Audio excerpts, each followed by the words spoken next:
Hello, Humble Bakers. So, ang dami nagtatanong sa akin kung pwede daw mag-resell or maging distributor ng frozen croissants ko.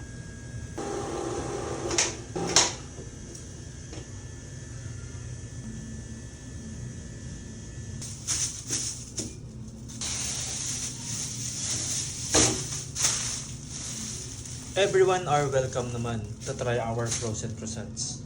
However, not everyone are skillful and knowledgeable how to do it perfectly.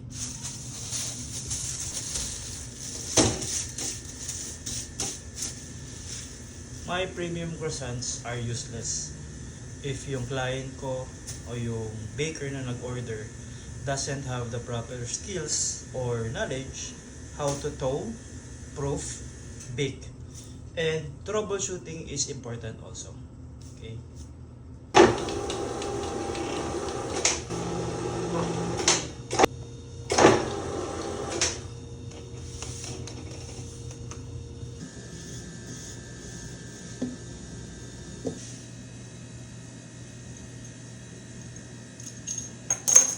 Again, maraming marunong mag-bake. Cakes, cookies, breads, pastries, tarts, but konti lang ang nakakagawa ng croissants. Do you know why? Because making croissants indeed is very technical.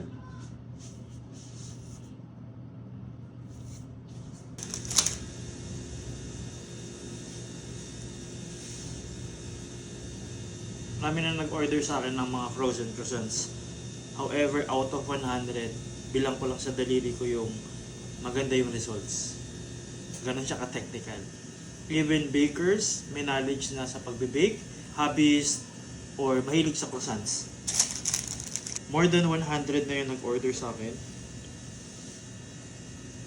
Siguro mga nasa 5 to 10 pa lang yung nakakagawa ng medyo okay. So sabi ko, paano ko matatap yung much bigger market without compromising the quality of my croissants? Diyan papasok yung premium baked frozen croissants.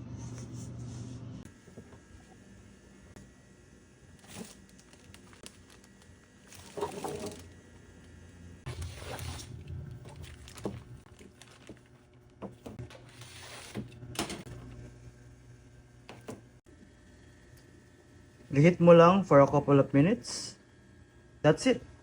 Meron ka ng premium croissants and paano chocolate. So if you're interested, send me a direct message and I will give you the full details. Yun lang. Salamat.